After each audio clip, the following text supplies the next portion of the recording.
Hello and welcome to the very first episode of our podcast Future Proofing Career.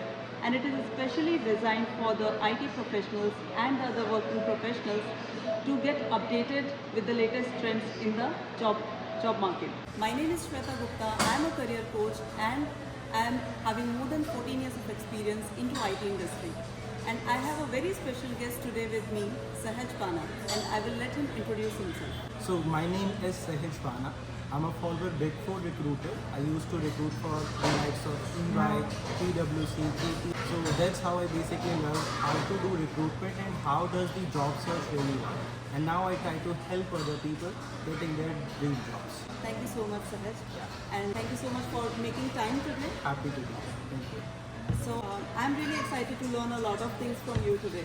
So the first question that I would like to ask you is, what would be the one big change in the job search market that you would like to do so that everyone in the job search industry is happy?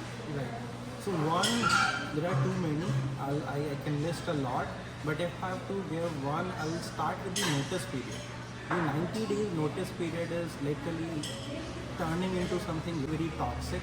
It started by the BPOs in order to make sure that the money that they're getting, the 90-day system that they build up, but now it's something very toxic and it hurts everywhere. It's hurting the companies, it's hurting the job seekers, it's hurting the entire market altogether. So that's the first thing that I would choose to change. If I could add a few more, I'll also add with the feedback looping. If a recruiter is not getting the right feedback from their hiring manager, if the job seekers are not getting the relevant feedback from their recruiters, then it's just a broken process.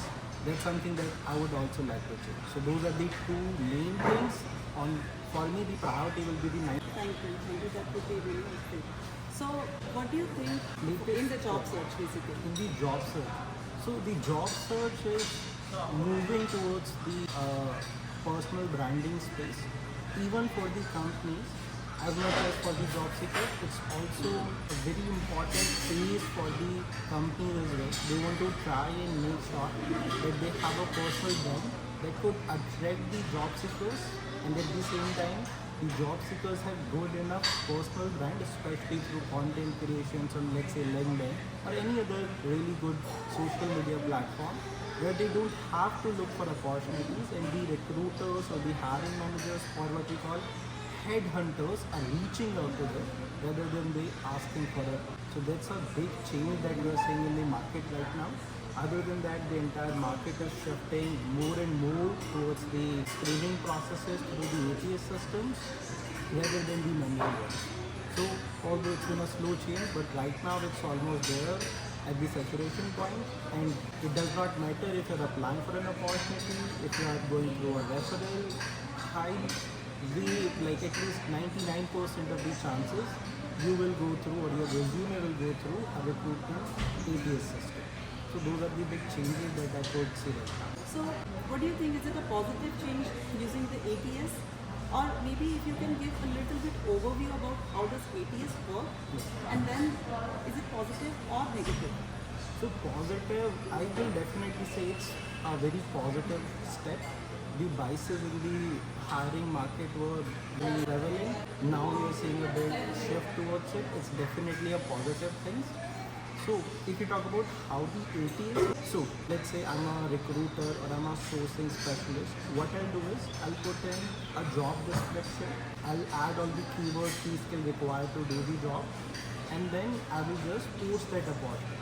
A lot of applications or a lot of job seekers are going to apply for that job, and then the ATS will kind of create a ranking system. It will create a candidature for that job description that an ideal candidate looks like.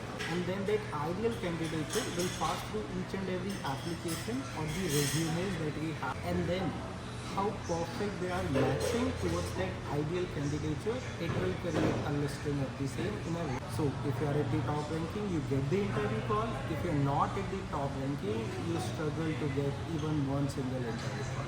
For most of the people, job seekers, this is the biggest problem. If you look at the job seeker's point of view, when you're applying for a job, your resume will not directly go to the recruiter or in front of the recruiters. It will go to a system.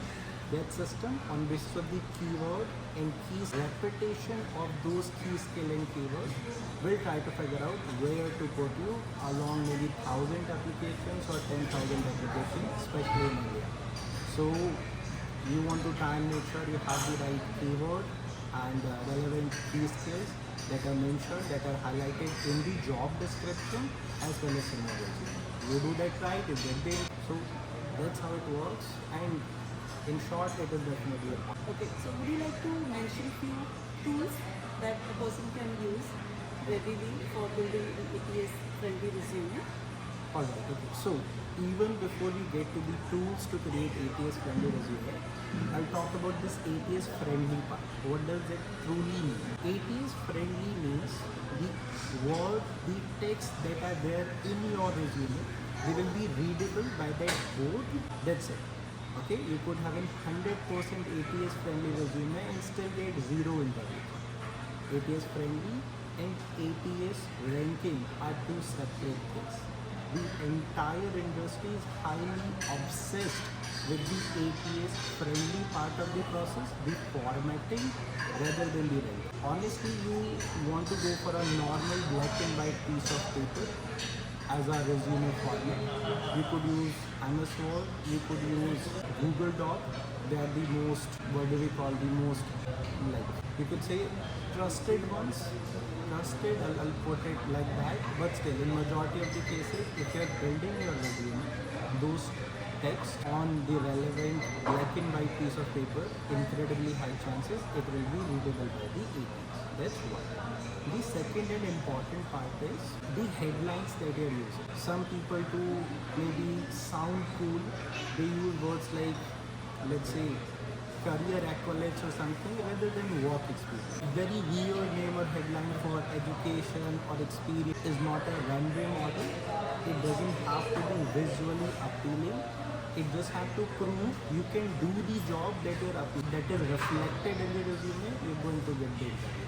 So take care of two things: the formatting, and second, the headlines. Okay, text should be readable, and the word, the terminology that you're using should be very common. That's it. You do that right, you're good to go. Many things to avoid are also there. In one line, I'll say avoid images and shapes. The ATS has been designed to read texts, words, not icons, not images, not shapes. Stay away from them, get to the basics, you'll have an ATS friendly resume. Great, great. I think that would be really helpful. You have summarized it really well. So now, Definitely. So I'll give you a simple step. If you or let's say your viewers, you guys go to let's say ZT or Jobita and you read some of the research, you will realize even if with a good resume you're applying for a job, you have like less than 1% chances of getting the interview. At the same time, with the same resume, if you go through a reference, the chances of getting interview call jumps to around 5%. If, and this is a big if you can figure out who's the right hiring manager, who is the right technical recruiter, who could be your colleague, future colleague, who could be your future manager, and you're able to connect with those people for the same opportunity, your chances of getting interview call jumps to 19%. So in short, if you have a good resume and not getting interview call, it's because the job search process has changed. For every good opportunity, you will see 10,000 applications. And if you're not one of the best with the most relevant, most perfect background, tier 1, 2 colleges, really great brand names in your resume, you will struggle to get the interview call even with a good. Could be unfair, you could say that, but that's how it is. So you want to highly focus on networking, targeting people, getting references, really good senior people. You do that right, you'll be getting the interview. okay. So first is the ATS resume, and the What I recommend is to create a list. You start with creating an ideal 50 companies, 50 to 100 companies. You can name that on basis of your own priorities. Like if right now your priority is money, go to levels.fy or ambition box, figure out who are the best paying companies and then create that. Once you have that list, try to connect with people who are in the same profile as you online and seek their help. Okay, don't be too direct and don't waste their time. Okay, so a simple personalized note could help you connect with them. You get a response, you ask something around the job search process or some specific question towards your profile, not how good is your company, can you tell me 5 good things. Think about it. Would you reply to someone who's asking you, okay, tell me 10 good things about your company? Like, bro, go and read it on the website, they'll probably have 100 more. So none of that. Very specific, very direct questions are always helpful in improving your response rate and getting those references. So LinkedIn job search networking is your process. You mentioned that be specific about the target companies. What if there are no opportunities right now in those companies? Well, like we know already, majority of the opportunities are not posted online. And I'll add one more detail to this because I'm a recruiter. I know that it's not that opportunities are not just posted. In most cases, you cannot see all the job portals that are out. Sometimes it's posted on Naukri, other time it's on LinkedIn, the third time it's on Highways, the fourth time it's on Job Rapido, the fifth time it's on the career page, the sixth time it's somewhere else. There's no way to know all the opportunities. But if you're connecting with a relevant person in the same profile, they will know if there's an opportunity in their team. If you're targeting senior leadership people, they will know the number of people they have to hire with your profile this year. And that's why networking helps. Get the opportunities that you cannot see online or are never posted on. So that's how. So let me summarize it. You said ATS friendly resume is a must, but then networking is also very much needed. So how can a person do that in an easy way? I mean, there will be people, they have to work really hard in their job. So how can they simultaneously do that? And when they do that, what to post? They might get confused. So can you elaborate that? Sure. So I've been creating have hundreds of millions of views and I know it is super difficult. I don't have a full-time job. This is what I do for a living and it's even easy for me. So what you want to do, you want to start, you want to try and see what's really going on in the market. You talk about that. Maybe 2 posts in a week, maybe 3 posts in a week. You could start with something that is common. Let's say what I thought about X and then when I got into it, what was the reality, right? The expectations versus the reality both, they performed really well. This was a big problem for me. It took me forever to solve it, but now I know how to solve it. If you could share that with people online, they will really get clarity on their problems and they will see the value they get and that will eventually get to you being known for that content. Okay, I have a problem with resume, let me reach out to Sir. Okay, I have a problem with my career, let me reach out to Shweta. I have a problem with this, let me reach out to that person. You become known for solving that problem, you become that go-to person. And if you still struggle, I'll say use AI. Ask 10-15 content ideas, create content on the same, refine that, post it. But it's important that you do it slow, do it 2 posts a week, then go to 3 posts a week. I'm very sure you could build it on a Saturday or a Sunday and then keep on doing it for a good amount of time and you will see the result of the effort that you're putting. That is, I know, I have also been doing that, but I feel it's really difficult for being consistent. That is big deal. One part is creating content. The other part is getting likes, comments, and increasing the followers. How important is that? Well, it is important. I will not be one of those people who say I don't care about any of this. Everyone does. If they're saying they don't, they're pretty much lying to you. But don't make that your priority to start. It's important that you engage with other people in the same niche. If you're a job search person, you're creating content, you engage with others' content that are creating similar things. If you're a IT professional, you're a product person, you're into data science or something, you create content around that, you engage with other people who are creating similar content. You connect with those and automatically their followers will start to see your thing. Automatically their engagement, their followers will become your followers and your followers will become their followers. So you will be trying to help each other out. So the best thing that you could do is engage a lot and it will be slow in the start unless you're extremely lucky.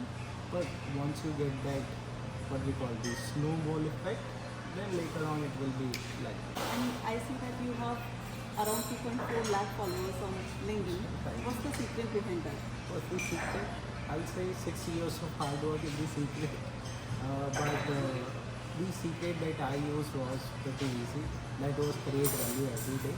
I've been doing it for a while now, and it said that yeah, although I believe I'm reaching at a saturation point, I may have to find new platforms, maybe YouTube or something. Maybe you could help me out there. But like consistent effort, quality content is what got me where I am. Okay. And I will also touch upon a few things related to the recent shifts that are happening in the industry. Like many people are getting laid off. So, what will be the tip that you would give to them? What can be the trigger point that they can press so that they can get the opportunity quickly? Right. So the best thing that you could do is prepare something. If you're waiting to get laid off or unfortunately you're laid off already, it will be, you'll have to put in a lot of hard work very, very quickly. Ideally, try and figure out the tools that other people are using in your industry or the tools that you could use to, or you could learn to increase the value that you offer to the employer. Once they see, okay, this is someone who is really trying to move up, even if you don't know how to do things, they will know that this person is going to be easy to coach. So let's keep that person and let go of the other. So ideally, if I have to make it very simple or easy for you, follow the people in your space who are considered as industry leaders. They'll tell you how the industry is moving. They'll tell you what are the tools that you could learn. You put on those efforts, you upscale yourself, and then I don't think you'll ever be fired. I don't think you'll ever go through that. Okay, that's great. So now, towards the end, I would also like to ask you how AI can be helpful. You can see everyone talking about AI, but how AI can be helpful in all this process and person can use it. Use the AI. So AI, no. I'll be honest. Right now, there's a lot of hype buzz around AI. Almost everyone is trying to create an AI agent or a tool that could help job seekers. Tried many, yet to see a perfect one. There are a few good out there, like for resume, let's say checking your resume against the job description, checking your open targeted ATS score. There is resume over there's Bana.ai, there is job1.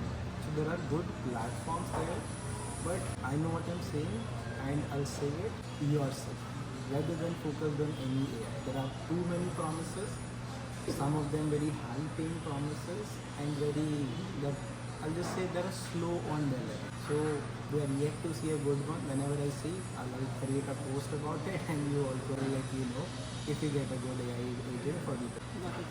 And one of the question that comes to my mind usually is, many people say that I don't need a career coach. I can do it by myself. So what is your take on that? Well, I'll say best of luck. Definitely, if you could do it yourself, you should do it yourself. Ideally, how we see as a career coach, how we see the value we created in terms of time. Let's say you're putting in X amount of effort, you're getting Y amount of result, and you're getting it in Z amount of time.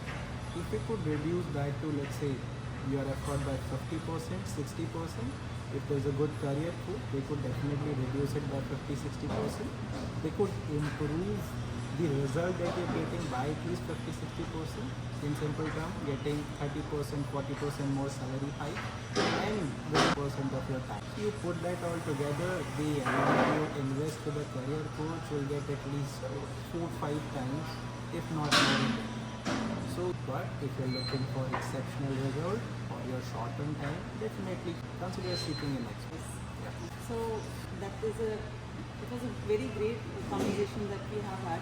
And now at the end, would you like to tell about how people can reach out to you if they need some career advice from you? Yeah, sure. So I'm on almost all the platforms there.